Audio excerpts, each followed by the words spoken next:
గతంలో జరిగినటువంటి వ్యక్తిగత కేసులు, వ్యక్తిగతంగా వాళ్ళ మీద చేసినటువంటి దాడుల మీద వాళ్ళు హత్య జరిగితే అదేదో ప్రభుత్వ హత్యలాగా మసిపూసి మారేడు కాల్చాలని ముఖ్యమంత్రి చేస్తున్నారు. 11 రోజులు 11 ఎమ్మెల్యేలే.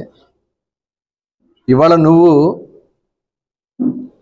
అక్కడ వచ్చి రాజకీయం చేయడం కోసం ఏదో మాట్లాడుతూ ఉన్నావు. నిజంగా మైండ్ నుండి మాట్లాడుతున్నావో మైండ్ పోయి మాట్లాడుతున్నావో అర్థం కావట్లేదు. రాష్ట్రపతి పాలన అంటే ఎందుకు పెట్టాలి? రాష్ట్రపతి పాలన మీ టైంలో పల్నాడులో జరిగినటువంటి హత్యాకాండాలు తెలియదా? మా అందరి మీద కేసులు పెట్టి మమ్మల్ని జైల్లో పెట్టించినటువంటి సందర్భాలు లేవా? రాష్ట్రంలో సాక్షాత్తు మాజీ ముఖ్యమంత్రిగా ఉన్న చంద్రబాబు నాయుడు గారు అక్కడ జరుగుతున్నటువంటి అన్యాయాల మీద గుంటూరు జిల్లా వెళ్ళడానికి వెళ్తే తాళ్ళు కట్టేశారు మీరు గేట్లకి. ఇవాళ మిమ్మల్ని వెళ్ళమన్నాం స్వేచ్ఛగా, ప్రజాస్వామ్యంలో ఎవరో ఎక్కడికైనా వెళ్ళొచ్చు. కానీ వాస్తవాలను వక్రీకరించి మాట్లాడితే మటుకి ఎవరు కూడా హర్షించరు. అది గుర్తుపెట్టుకో జగన్మోహన్ రెడ్డి గారు. ఇవాళ స్క్రిప్ట్ ఇస్తే రాసుకుని మాట్లాడే వ్యక్తివి నువ్వు. దానికి నిన్న జరిగినటువంటి సందర్భం చూసాం. ఒక విలేకరి అడిగినటువంటి సమాధానానికి నువ్వు చెప్తున్నది మర్చిపోయి ఫ్లోకి అడ్డం పడ్డావు. నువ్వు ఒక గజనీలాగా మారిపోయావు. ఆల్రెడీ 5 ఏళ్ల క్రితమే ముఖ్యమంత్రి అయిన తర్వాత నువ్వు గజనీ అయిపోయావు. ఇక దాంట్లో వేరే ఆలోచన లేదు, ఇంకా మైండ్ లేదు. ఎవడో ఏదో చెప్తారు, వెళ్ళి ఏదో చేయాలి, ఇక్కడ అసెంబ్లీని ఎగ్గొట్టాలి. రేపు ఎల్లుండి నుంచి సోమవారం నుంచి 22వ తారీఖు నుంచి అసెంబ్లీ ఉంది. నీకు దమ్ము ధైర్యం ఉంటే వచ్చి అసెంబ్లీలో చర్చించు. నీ పాపాలో మా పాపాలో ఏంటో తెలుస్తుంది. గత ప్రభుత్వంలో చేసినటువంటి అరాచకాలన్నీ కూడా ఇవాళ ఉన్నాయి, చట్టాలు ఉన్నాయి మొత్తం. ఇవాళ ప్రజా సమస్యల మీద మేము వైట్ పేపర్స్ రిలీజ్ చేసాం. ఇలా గత ప్రభుత్వంలో చేసినట్టు తప్పిదాల మీద రిలీజ్ చేసాం.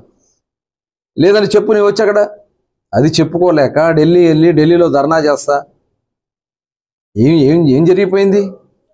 నువ్వు చేసినటువంటి తప్పిదాలే కదా ఇవన్నీ, సాక్ష్యాలు ఇవన్నీ. నువ్వు చేసినటువంటి తప్పిదాలకి ఇంకా దాన్ని ఒక్కొక్కటి మేము కంట్రోల్ చేసుకుంటూ వస్తున్నాం. ఎక్కడ కూడా ఇలాంటి జరగదు.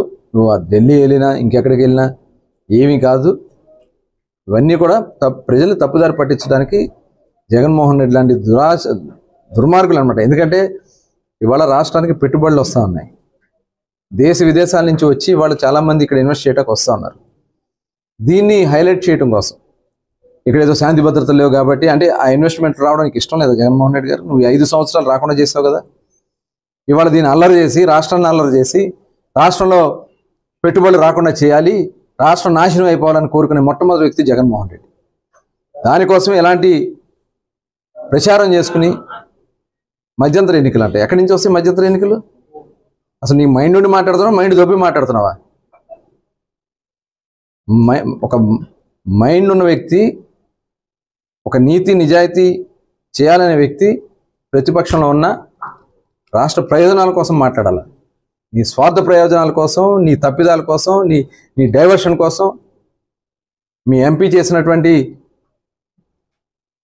ఏదైతే ఒక కార్యక్రమం ఉందో అది ఇప్పుడు అంతా స్ప్రెడ్ అవుతుంది. మొత్తం దేశమంతా చూస్తూ ఉన్నారు. ఆడబిడ్డ మీద చేసినటువంటి కార్యక్రమం వల్ల ఒక కుటుంబం నాశనం అయిపోయింది.